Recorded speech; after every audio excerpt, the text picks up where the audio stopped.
There was this little girl who was very, very happy when she was little. She was the joy of her parents. Loved to laugh, loved to play, even loved to mimic Shirley Temple.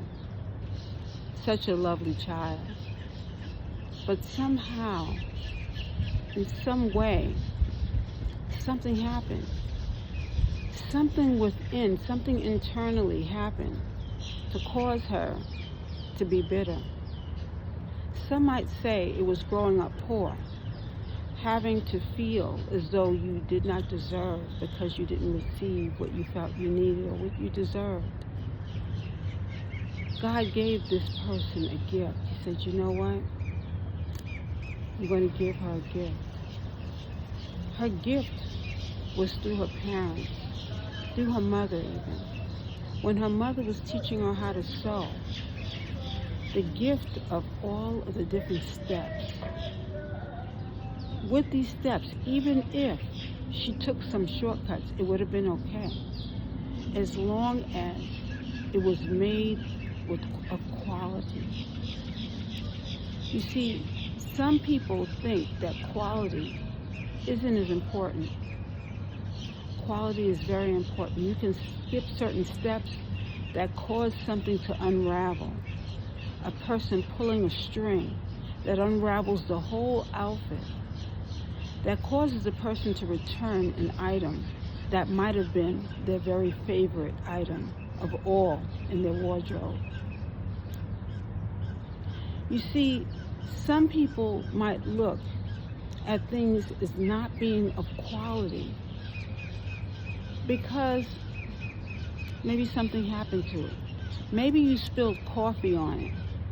But then you can also take it to the cleaners, or you can take it yourself and change its color, covering that coffee stain, or maybe even taking that coffee stain and creating a design on top of it, making sure that it stands out in a whole different way. You see, you have to use your imagination sometimes when it seems as though there's nothing else you can do. So being poor sometimes opens up a whole nother door. It makes you think outside of the box. It makes you see things from a whole different perspective. It makes you see that even though you might look at it as being poor today, but you might look at it as being wealthy tomorrow because you built around that problem. Maybe it was a tear in something. Now you decide to take a leather string or a leather stitch and place it upon that rip, that tear, and recreate it in a whole different way, making the focus be something of a gift. One idea created to embark upon a whole new idea, changing the perspective. So let's go back. Being poor, it left a bad taste in her mouth. So instead of her coming up with different ideas, maybe brainstorming, taking a piece of paper and pen and start writing down how you can look at this and elevate from the problem, she decided that her father was on her case too much. So instead of being a good little girl and going into the next room and figuring out what the true problem was, or maybe even drawing a picture, she decided she was going to work against her parents, pin one against the next. And after so many problems, the mother said, you know what, you can leave. And with him leaving the house, they didn't realize just how big of a deal that was going to be. You were going to become really poor at this point. You see, this was only to last a minute. It was God's test. When God is testing you, He could test your whole entire family. Some of this might be due to a sin that was captured by or captivated by someone earlier. Whatever the case, we are bringing together a family. When we are recreating and bringing a family together, sometimes there will certain things will happen to cause confusion in that family, to build strength, to grow, to improve upon the family dynamics. This family never came back together. In fact, because the father was removed from the household, more pressure was placed upon the mother. And with more pressure being placed upon the mother, she became even stricter than she was prior, causing the children to now have to find ways of getting out of the house, which also makes people choose another choice of maybe being sneaky instead of being forthright with their parent. When we practice deception, what ends up happening is more lies get poured on top of more lies, causing more confusion in a household. So let's fast forward. Both people marry, move on. The younger sister, she has a child now, and she's not with the individual. And this child is not by the married father, for the father is married to someone else, which causes more confusion. This woman wants the father to choose her. He can't choose her because she's practiced some deception that he's observed.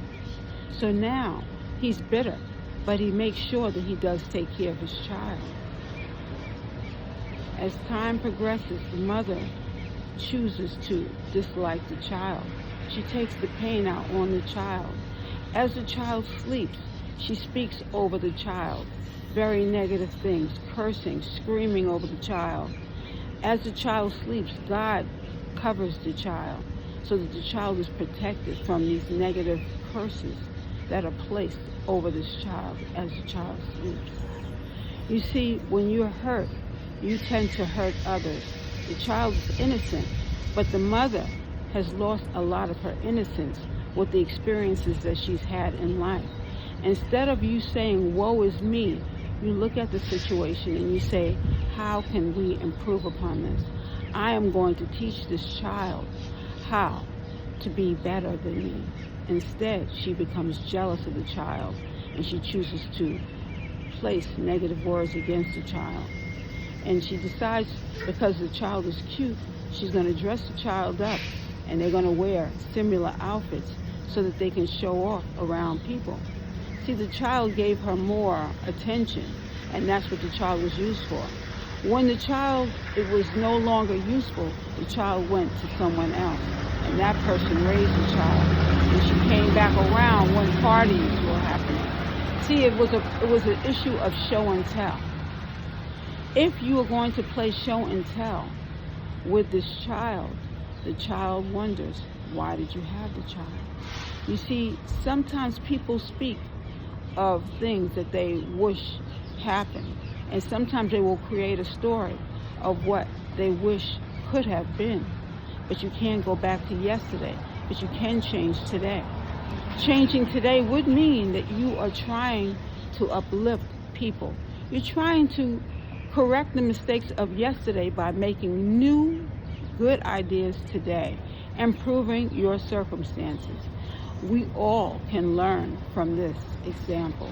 We all can learn from these examples because we all have people in our lives that might practice the same action. People observed some of these actions. Only one person spoke up, and that person, it fell on deaf ears because the person thought that the other person wasn't perfect, so they could not speak upon their actions. We all have different actions, and as your friend, the next person might want to speak up on your behalf. They might want to help you. If you choose not to receive the help, that is fine. But if you don't learn from the mistakes that you make today, you create more tomorrow. And with all of those mistakes that you are creating, the deception of today becomes the deception of tomorrow. That's my word.